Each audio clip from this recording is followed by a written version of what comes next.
합시다. 우리가 지난주에 살펴보았던 것처럼 예수님께서는 십자가 위에서 마지막 죽음의 고통을 당하시면서 테텔레스타이 다 이루었다 그렇게 말씀하시고 운명하셨습니다.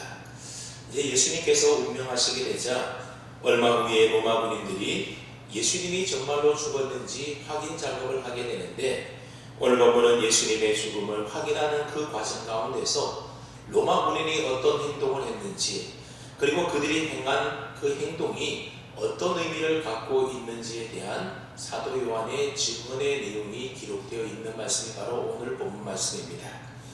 근데 예수님의 십자가 죽음을 우리가 좀 자세히 읽어보게 되면 좀 이상하다 생각되는 부분이 몇 가지가 있습니다. 첫째는 예수님께서 십자가에 달리신 후에 숨을 거둔 데까지 걸리는 시간이 불과 6시간 남짓 정도 되는 매우 짧은 시간이었다라고 하는 겁니다. 마가복음 15장 43절로 44절 말씀을 보게 되면 아리마대 사람 요셉이 빌라도에게 찾아와서 예수님을 장사 지낼 수 있도록 예수님의 시체를 달라 그렇게 빌라도에게 요구를 하였습니다. 그자 빌라도는 예수님께서 십자가에서 벌써 죽었을까 그렇게 이상하게 여겨서 백부장을 불러다가 죽은 지가 오래냐 그렇게 물었다라고 하는 말씀이 기록되어 있습니다. 일반적으로 죄수가 십자가에 달리게 되면 보통은 2, 3일 정도, 길게는 일주일 이상 정도 생명이 붙어있는 경우가 흔히 많았다고 합니다. 그러니 예수님께서 십자가에 달리신 지 불과 6시간 만에 죽었다라고 하는 것은 일반적인 십자가 죽음에 비하여 너무 빠른 죽음이었다라고 하는 겁니다. 그래서 이것을 설명하려는 여러 학자들의 시도들이 있었지만 성경은 여기에 대해서 특별한 언급이나 설명을 하고 있지 않습니다. 다음에 성경학자들의 주장들처럼 예수님께서 성부 하나님으로부터 받으신 모든 저주와 진노의 무게가 그만큼 강력한 것이었으며, 또 예수님께서 십자가에서 이제 구원을 다 이루셨기 때문에 스스로 생명을 내어놓으셨다라고 생각할 수 있을 뿐이라는 겁니다. 그리고 두 번째 이상한 점이 무엇인가 하면 로마 군인들이 예수님의 죽음을 확인하는 그 과정 가운데 보게 되면 빌라도의 명령에도 불구하고 군인들이 예수님의 다리를 꺾지 않았다라고 하는 사실입니다. 일반적으로 십자가 체험에 대한 로마인들의 풍습은 제수가 죽을 때까지 십자가에 매달아 놓는 겁니다. 그뿐 아니라 죽은 후에도 그 위에서 시체가 썩든지 아니면 새의 밥이 되든지 그냥 십자가에 매달아 놓은 것이 바로 로마인들의 관습이었습니다. 그렇게 함으로 그 어느 누구도 다시는 그러한 일들을 꿈에도 도모하지 못하도록 하기 위한 강력한 경고에서 십자가에 그렇게 계속 매달아 놓았던 겁니다. 근데 예수님의 경우에는 이 법이 적용되지 않았다는 겁니다. 왜냐하면 유대인의 아주 특별한 관습 때문에 그렇습니다. 여러분, 예수님이 십자가에 운명하신 날이 언제인가 하면 요일로 따지자면 바로 금요일입니다. 그날 해가 지게 되면 곧바로 유대인들이 가장 중요하게 지키는 안식일이 되는 겁니다. 근데 이 안식일에는 특별히 유대인의 최대 명절이었던 6월절 날이 겹치기도 했던 날이라는 겁니다.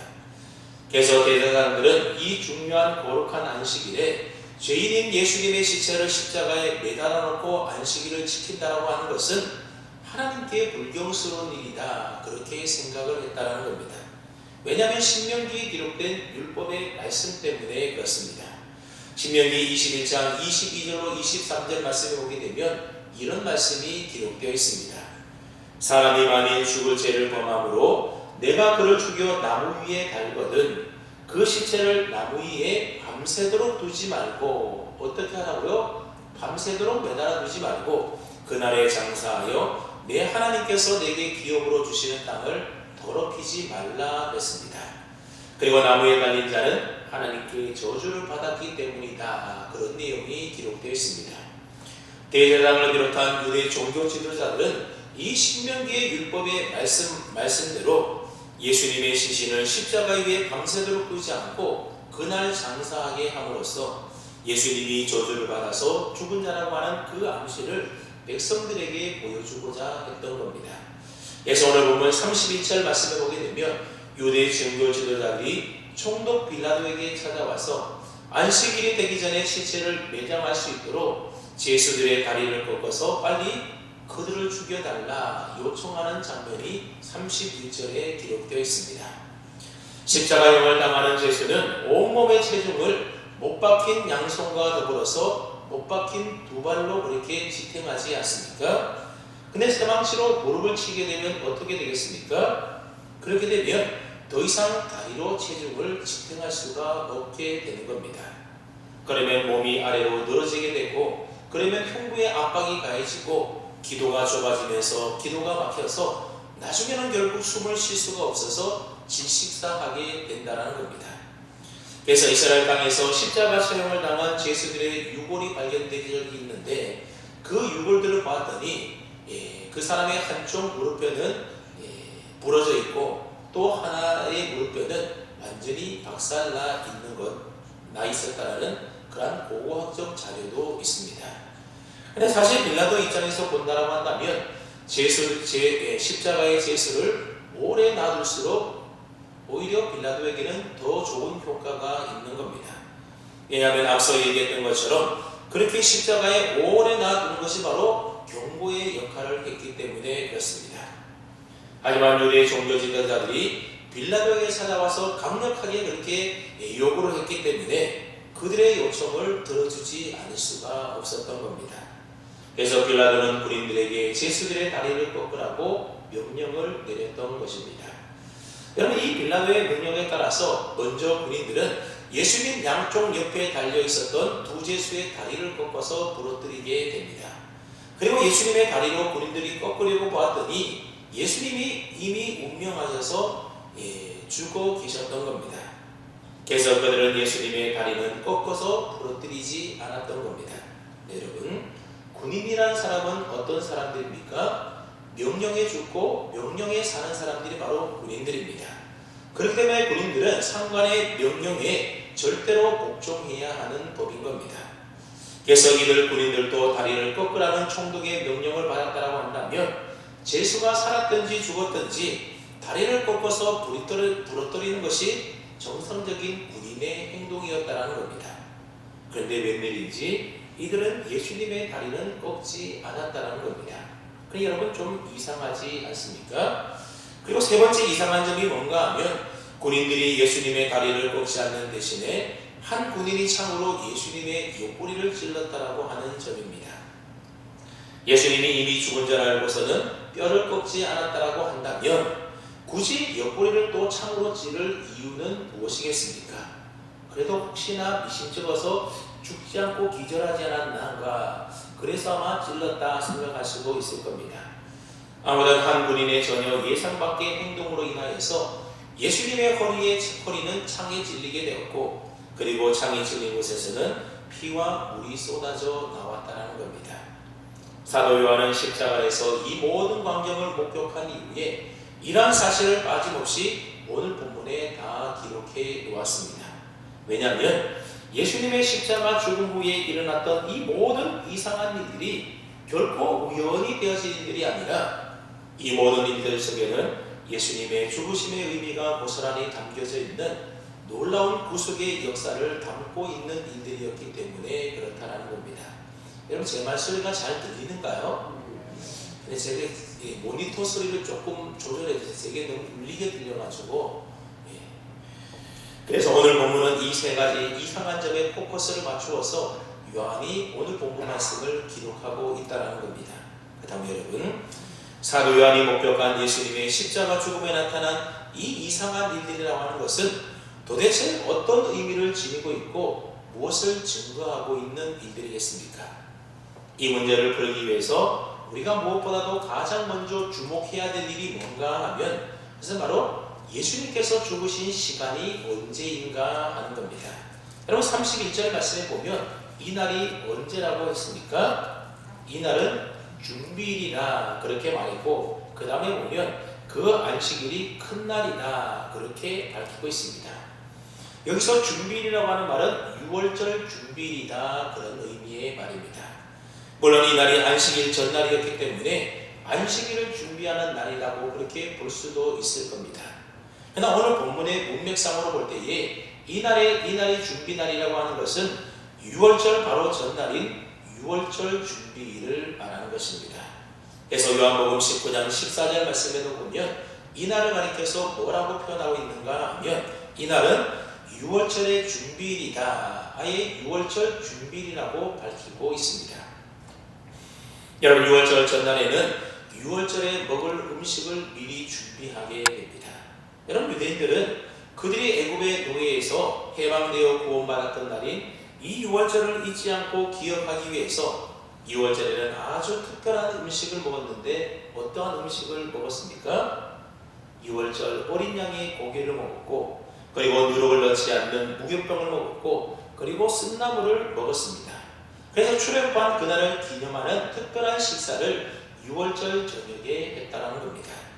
그렇기 때문에 유월절 준비에는 이러한 음식들을 미리미리 준비하는 겁니다. 특별히 유월절에 먹을 어린 양을 도축하는 일을 바로 이 준비일에 하게 되었다는 겁니다. 오늘 본문 31절에 보게 되면 그 안식일이 큰 날이다 그렇게 말하고 있습니다. 여러분, 이 말이 무슨 뜻이겠습니까? 그 안식일이 큰 날이었다는 겁니다. 여기서 큰 날이라고 하는 말은 유월절 절기가 시작되는 첫 번째 날을 가리켜서 큰 날이다 그렇게 말을 하는 겁니다. 그런데 유월절의 유대인들의 날의 개념은 하루의 시작이 오늘날 우리처럼 아침에 시작이 되어서 밤에 끝나는 것이 하루가 아니라 유대인들은 저녁에 해가 지어서 어두워지게 되면 하루가 시작이 되는 겁니다.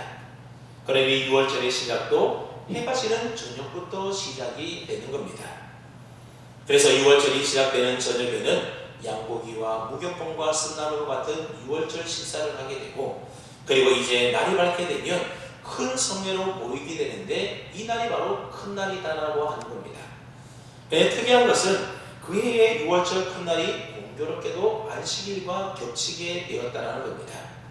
그렇기 때문에 유대인들의 다음 날이 유월절과 안식일이 겹치는 거룩한 날이었기 때문에, 그래서 앞에서도 언급했던 것처럼 미리 제수들의 다리를 꺾어서 시체를 처리함으로써 거룩한 날 부정한 시체가 나무에 달려있는 일이 없도록, 그래서 유대인들이 빌라도에게 찾아가서 제수들의 다리를 꺾어서 그들을 빨리 죽여서 시체를 매장하게 해달라고 요청했던 겁니다.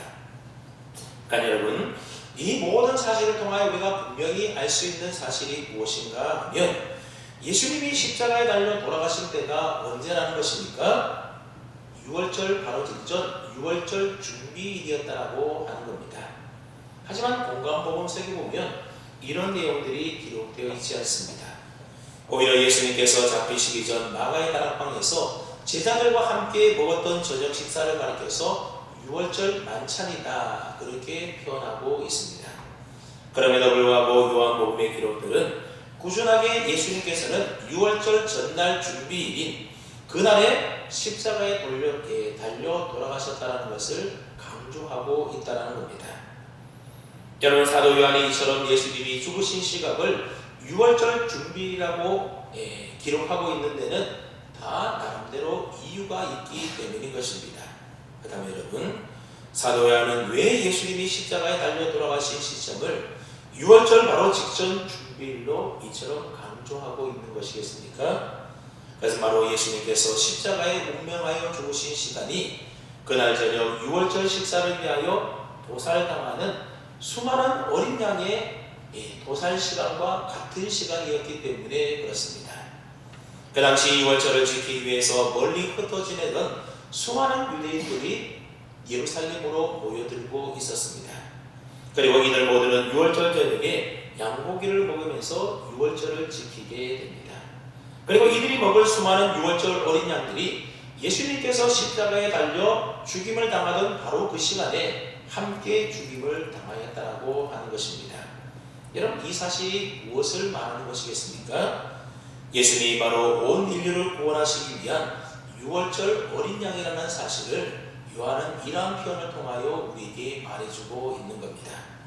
그래서 출애굽기에 보게 되면 이스라엘 백성들이 430년 동안 애굽에서 종살이를 마치고 나중에 출애굽하지 않습니까? 애굽에서 해방되어 출애굽하던 날 그날 저녁에 이스라엘 백성들이 먹었던 유월절 어린 양 희생이 바로 예수님이 십자가의 죽음을 가리킨다라고 하는 겁니다. 그래서 6월절 어린 양의 희생적인 죽음으로 인하여서 죽음의 사자들이 이스라엘 백성들의 집을 패스오버 그냥 넘어가게 되었던 겁니다. 그리고 바로 여기에서 6월절이라고 하는 이름이 유래되게 되었던 겁니다. 마찬가지로 아담 이후에 타락하여서 죄의 종로를 하던 인생들을 그 죄에서 해방시켜 자유하기 위하여 우리 주님께서는 십자가에서 6월절 어린 양이 되셨다고 하는 겁니다. 그래서 사도 바울은 고린도전서 5장 7절 하반절에서 성령의 영감을 가지고 이렇게 기록하였습니다. 우리의 6월절 양 곧 그리스도께서 희생되셨느니라. 사도 바울은 예수님 그리스도를 가리켜서 누구라고 표현하고 있습니까? 6월절 양이다 그렇게 표현하고 있습니다.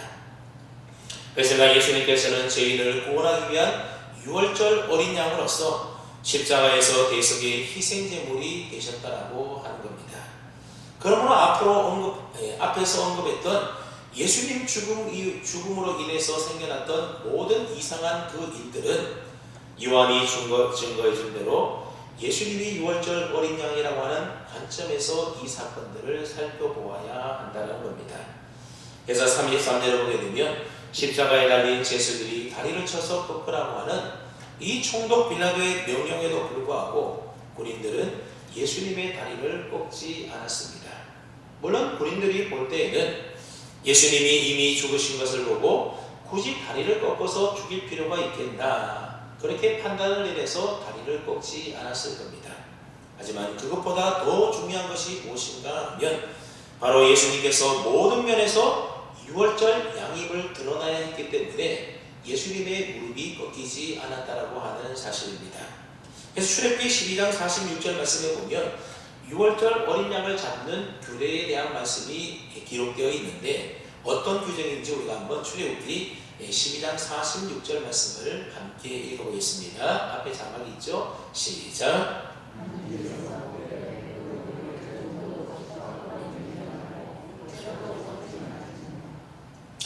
이 말씀을 보게 되면 6월절 어린 양의 뼈를 꺾어서는 안 된다는 겁니다. 이 말씀이 민수기 9장 12절에 보면 똑같이 나오게 되는데 그 뼈를 하나도 꺾지 말아서 6월절 모든 율례대로 지키라 그렇게 말씀이 반복되고 있습니다. 그러니까 6월절에는 어린 양을 잡아서 그 고기를 먹되 그 뼈를 꺾어서는 절대로 안 된다는 겁니다. 그뿐 아니라 시편 34편 20절 말씀에도 보게 되면 장차 오게 될 메시아에 대하여 뭐라고 예언해 놓았는가 하면 그의 모든 뼈를 보호하시며 그 중에서 하나도 꺾이지 아니하도다 그런 말씀이 시편에 예언되어 있습니다.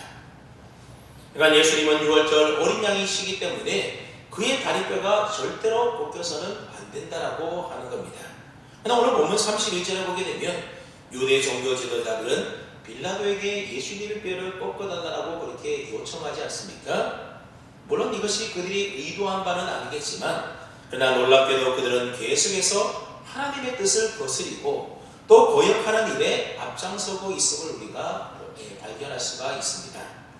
그래서 빌라도는 유대인들의 요구대로 군인들에게 명하지 않습니까? 그런데도 군인들은 두 제수의 다리는 꺾었지만 그러나 예수님의 다리는 꺾지 않았다라고 하는 겁니다.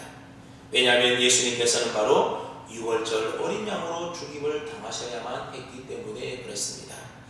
군인들은 자기도 모르는 사이에 이처럼 하나님의 뜻을 그대로 행하고 있었던 겁니다. 이와 관련하여 사도 요한은 오늘 본문 36절에서 뭐라고 증거하고 있는가 하면 36절 말씀을 한번 보십시오. 이 일이 일어난 것은 그 뼈가 하나도 꺾이지 아니하리라 하는 성경을 응하게 하려 함이라 그렇게 말씀하고 있습니다. 그러면서 그 뼈가라는 단어 앞에 보면 기억해놓고 아래 보게 되면 조금 전에 우리가 읽었었던 출애굽기 12장 46절 말씀과 그리고 민수기 9장 12절 그리고 시편 34편 20절을 각주로 달아놓은 것을 보게 됩니다. 그러니까 유대인의 요구에 따라서 빌라도가 명령을 내렸음에도 불구하고 이 로마 군인들이 예수님의 다리를 꺾지 않았던 일들은 결단코 우연히 일어난 이상한 일이 아니라는 겁니다.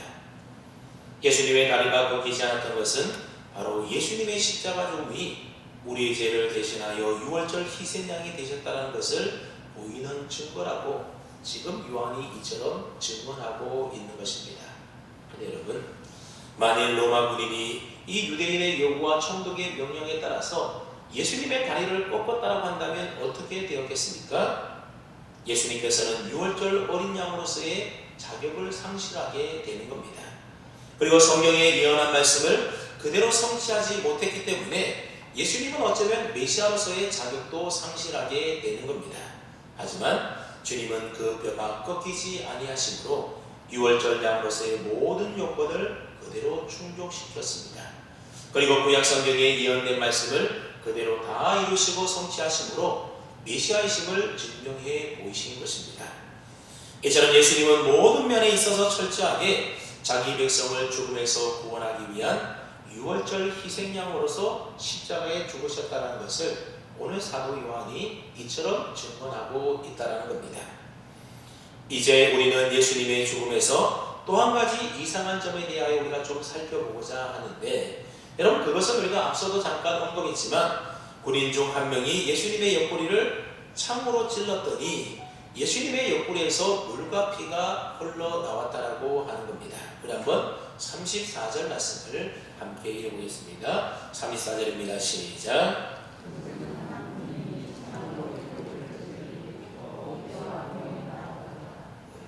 군인 중 한 사람이 예수님의 죽음을 확인했음에도 불구하고 그냥 지나칠 수가 없었던 것 같습니다.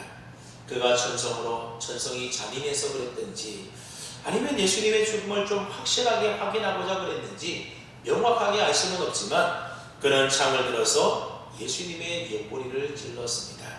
그냥 창에 찔린 예수님의 옆구리에서 피와 물이 흘러나왔다. 오늘 본문이 그렇게 기록을 합니다.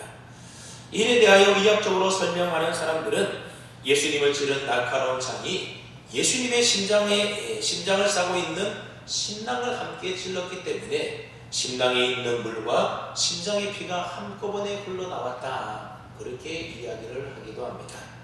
그런가 하면 날카로운 창이 몸의 뼈와 몸 안의 내장 속에 깊이 파고들어서 피와 수액이 흘러나오게 되었다. 그렇게 이야기하는 사람들도 있습니다. 그런데 이러한 설명은 사실 크게 문제가 될 것이 없어 보입니다. 그런데 역사적으로 보게 되면 이것에 대하여 좀 잘못 해석하는 경우들이 종종 많이 있었습니다. 그 중에 하나가 뭔가 하면 예수님의 옆구리에서 나온 물과 피는 두 가지 성례, 즉 세례와 성찬으로 보고 최초의 성례전이 바로 예수님의 옆구리에서부터 시작되었다. 그런 해석을 하기도 했다는 겁니다. 그런가 하면 아담의 옆구리 갈비뼈에서 하와가 나왔던 것처럼 예수님의 옆구리에서 교회가 나왔다라고 하는 이러한 신비적인 해석 또한 성경적으로 그렇게 지시할 만한 해석이 아니라고 하는 겁니다. 반면에 많은 학자들은 예수님의 옆구리에서 물과 피가 나왔다라고 하는 것은 그 당시의 가연설 주장을 반박하기 위하여 사도 요한이 자신이 직접 목격한 바를 기록한 것이다. 그렇게 주장을 합니다. 사도 요한이 요한복음을 쓸 당시에는 1세기였는데 그 당시에는 가연설이라고 하는 이단이 있었다는 겁니다. 이들은 예수님의 신성만 믿고 인성을 부인하는 자들이 바로 가연설을 주장하는 사람들이었습니다. 그러다 보니 그들은 신성을 가지신 예수님이 십자가에서 실제로 죽은 것이 아니라 죽은 것처럼 보였을 뿐이다. 그렇게 주장을 했다는 겁니다. 하지만 요한은 예수님의 죽은 몸에서 물과 피가 나왔다라고 하는 것은 바로 가연설 이단을 반박하는 주장이라고 그렇게 말한다는 겁니다. 그래서 사도 요한은 그의 또 다른 책인 요한일서 4장 2절로 3절에서 이렇게 선언하고 있습니다. 예수 그리스도께서 육체로 오신 것을 시인하는 영마다 하나님께 속한 것이요 예수를 시인하지 아니하는 영마다 하나님께 속한 것이 아니니 이것이 곧 적그리스도의 영이니라. 이렇게 요한일서에서 밝히고 있습니다. 즉 예수님께서 육체로 오신 인성을 부인하는 것이 바로 적그리스도라고 하는 것입니다. 그러므로 예수님이 창에 찔려서 그 옆구리에서 물과 피를 흘렸다라고 하는 것은 예수님이 우리와 동일한 육체와 인성을 가지신 분이라는 것을 증명해 준다라고 하는 겁니다. 또 기독교 초기에는 예수님의 부활을 믿지 않으려고 하는 자들 가운데에 예수님은 실제로 죽지 않고 단순히 며칠 기절하였다가 다시 깨어난 것이지 부활한 것이 아니다라고 하는 소위 기절설을 주장하는 사람들이 있었다고 하는 겁니다. 하지만 요한은 예수님이 피와 물을 쏟으시고 분명히 죽었다라고 오늘 본문을 통하여 증언하고 있다는 겁니다. 여러분, 성경에 보면 생명은 피에 있다 그렇게 말하지 않습니까? 예수님의 피가 심장으로부터 흘러나와서 다 쏟아졌다고 하는 것은 예수님의 생명이 다 쏟아져서 죽었다라고 하는 의미인 것입니다. 특별히 예수님이 피를 흘리셨다고 하는 것은 6월절 어린 양의 모습에서 매우 중요한 일이었다라고 하는 겁니다. 여러분, 이스라엘 백성들이 출애굽받은 첫 6월절을 한번 가만히 생각을 해보십시오. 그날의 6월절은 단순히 6월절 어린 양을 먹는 날만이 아니었다라는 겁니다. 이날에 그들은 6월절 어린 양의 피를 집 좌우설주와 임방에 발랐습니다. 그러면 하나님의 사자가 애굽 땅을 치실 때에 그 피가 표적이 되어서 그 피가 발려있는 그 집은 재앙이 임하지 않고 죽음이 임하지 않고 그냥 지나가서 넘어가게 되었다라는 겁니다. 그러니까 6월절 어린 양의 피라고 하는 것은 죽음과 심판을 모면하는 결정적인 표식과도 같은 것이었습니다. 그렇기 때문에 6월절 어린 양에게는 이 피가 매우 중요한 것입니다. 마찬가지로 6월절 어린 양이신 예수님의 옆구리에서 피가 흘러내렸다라고 하는 것은 참으로 귀중한 증언이 아닐 수가 없다라는 겁니다. 왜냐하면 예수님이 흘리신 피는 우리를 죽음에서 살리는 속죄의 피였기 때문에 그렇습니다. 그래서 히브리서 9장 22절 말씀에 따르게 되면 율법에 따라 거의 모든 물건이 피로써 정결하게 되나니 피 흘림이 없은즉 사함이 없느니라. 피 흘림이 없이는 제사함이 없다라고 말씀하고 있습니다. 그러므로 예수님께서 창에 찔려서 상한 허리에서 피가 흘러내렸다고 하는 것은 그를 믿는 자의 모든 죄가 깨끗하게 사함받는다는 것을 증거해주고 있다는 겁니다. 그래서 우리 그리스도인들은 지난 2000년 동안 끊임없이 그리스도의 피, 그리스도의 보혈을 그토록 찬송하고 노래해 왔었다는 겁니다. 그래서 우리 찬송가에도 보게 되면 주님의 보혈을 노래하고 있는 찬송가들이 참 많이 있지 않습니까? 우리가 조금 전에 불렀던 찬송가 151장도 그렇고 그 다음에 다른 찬송가에도 보면 이런 가사들이 있습니다. 나의 죄를 씻기는 예수의 피밖에 없네. 다시 정케하기도 예수의 피밖에 없네. 예수의 흘린 피 날 희게 하오니 귀하고 귀하다 예수의 피밖에 없네. 예수의 피밖에 없다는 겁니다. 그리고 내 주의 보혈은 정하고 정하다. 내 죄를 정케하신 주 날 오라 하신다. 내가 주께로 지금 가오니 골고다의 보혈로 날 씻어 주소서. 그리고 구주의 십자가 보혈로 제 씻음 받기를 원하네. 내 죄를 씻으신 주 이름 찬송합니다. 여러분, 이런 식으로 우리가 주님의 보혈에 관한 찬송을 얼마나 많이 부릅니까? 이처럼 예수님의 옆구리에서 흘러나온 그 보혈을 통해서 우리의 모든 죄가 깨끗하게 씻겨졌다라고 하는 사실입니다. 예수님께서 피와 함께 쏟으신 물 또한 마찬가지라는 겁니다. 구약 제사에서 물로 씻는 절차는 매우 중요했습니다. 그래서 제사장을 세울 때도 먼저 물로 깨끗하게 씻는 정결의식을 한 다음에 제사장 위임식을 했고, 그 다음에 제사장들이 제사를 집행할 때도 보면 수시로 물두멍에 와가지고 손과 발을 씻었다고 하는 겁니다. 그리고 물을 씻는 의식은 일반 백성들에게도 똑같이 적용이 되었습니다. 그래서 히브리서 9장 19절 말씀에 보게 되면 모세가 모든 계명을 온 백성들에게 말한 이후에 그들에게 짐승의 피와 물을 뿌려서 이스라엘 백성들을 성결하게 했다라고 하는 말씀이 기록되어 있습니다. 그리고 그리고 레위기 14장 8절 말씀에 보게 되면 나병 환자가 고침을 받았을 때도 보게 되면 피 뿌림의 의식과 더불어서 물로 씻는 정결의식의 절차를 함께 밟아야 했다라는 겁니다. 그리고 신약시대에 와서는 물로 씻는 이 의식이 세례 의식으로 정착이 되지 않습니까? 특별히 스가랴서 13장 1절 말씀에 보게 되면 이런 말씀이 있는데 우리 한번 스가랴서 13장 1절 말씀을 함께 읽어보겠습니다. 시작.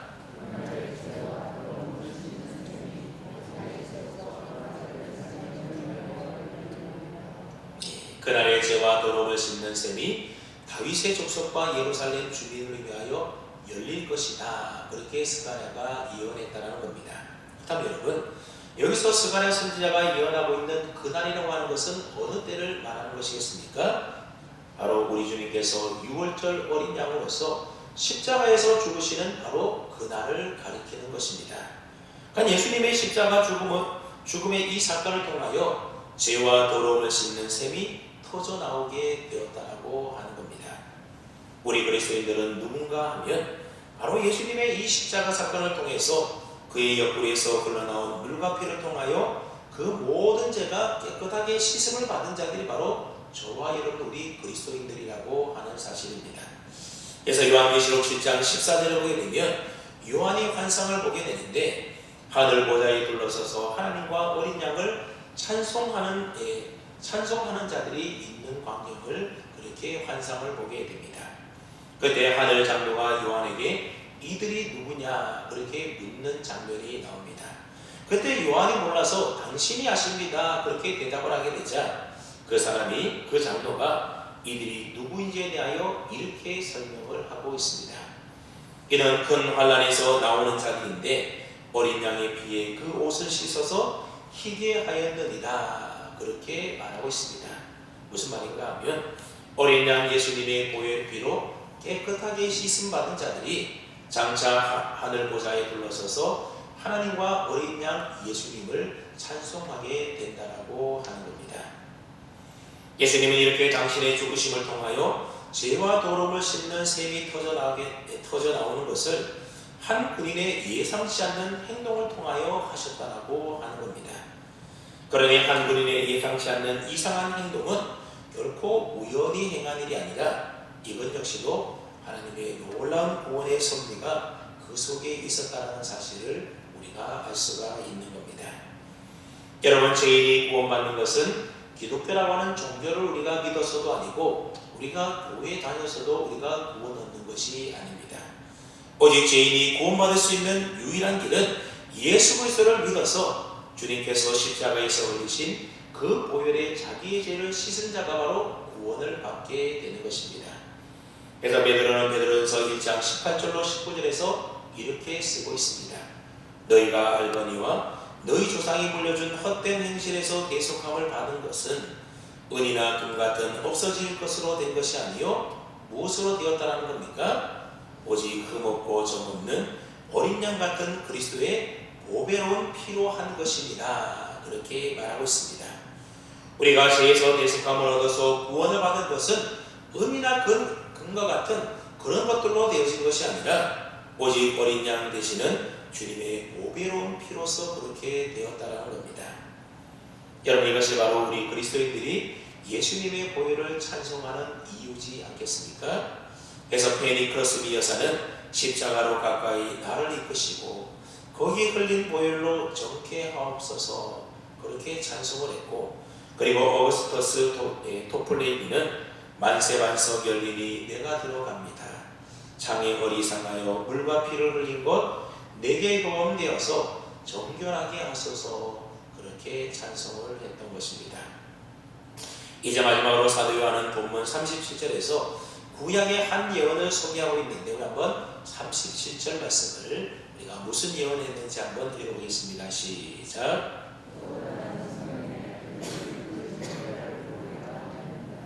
네, 여기 보면 또 다른 성경에 그렇게 말하고 있는데 여기서 말하고 있는 또 다른 성경이라고 하는 것은 어느 성경을 말하는가 하면 스가랴서 12장 10절 말씀을 가리키는 겁니다.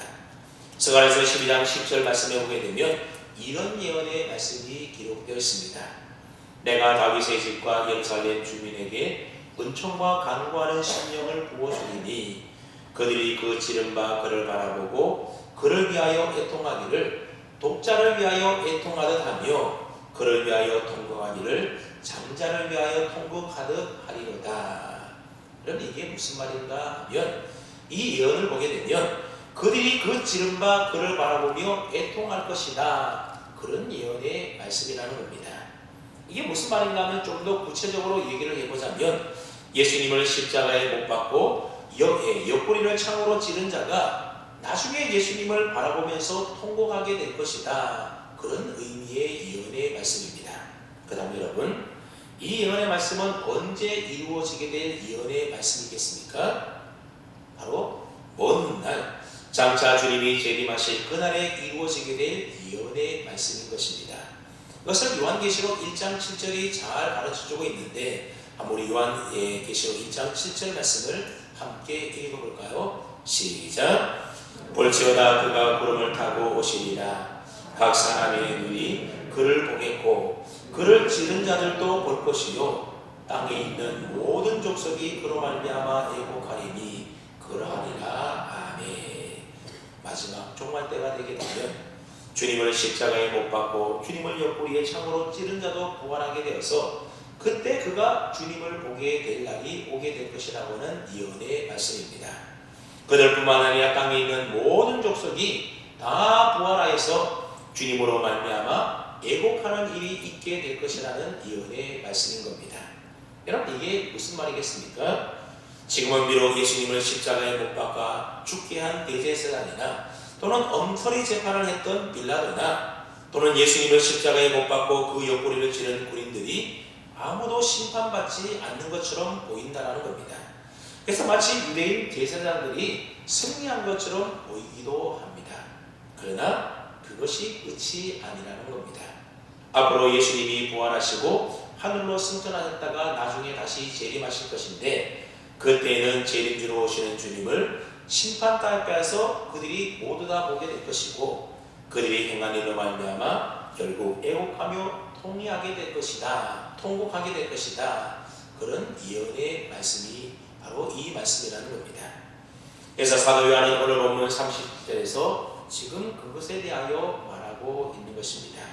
그런데 문제는 주님 재림하시는 그 심판의 날에 유대인들과 빌라도와 로마 군인들뿐만이 아니라 저와 여러분을 포함한 이 세상의 모든 사람들이 단 한 사람도 예외 없이 위엄의 보좌에 앉으신 심판주 예수 그리스도를 보게 될 날이 오게 될 것이라고 하는 사실입니다. 그래서 그 어느 누구도 주님의 그 심판을 피해갈 수가 없다라는 겁니다. 그 심판을 피해갈 수 있는 일은 오직 하나뿐인데 그게 뭐라는 겁니까? 6월절 어린 양 대신 예수님을 믿어서 그의 피로 제사함을 받는 것 외에는 없다라고 하는 겁니다. 오직 그 사람만이 심판 없이 그냥 넘어가는 축복을 누릴 수가 있게 되는 겁니다. 다른 모든 사람들은 결국 주님의 그 심판 앞에서 애곡하며 통곡하게 될 날이 임하게 될 것이라는 겁니다. 그리고 그때 주님께서 사람들을 심판하시는데 그 심판 기준이 무엇인지를 우리가 잘 알아야 되는 겁니다. 여러분, 실제의 심판 기준이 무엇이겠습니까? 우리가 얼마나 선하게 살았는지, 얼마나 교양 있는 삶을 살았는지, 여러분, 주님은 그런 것으로 우리를 판단하지 않으신다는 겁니다.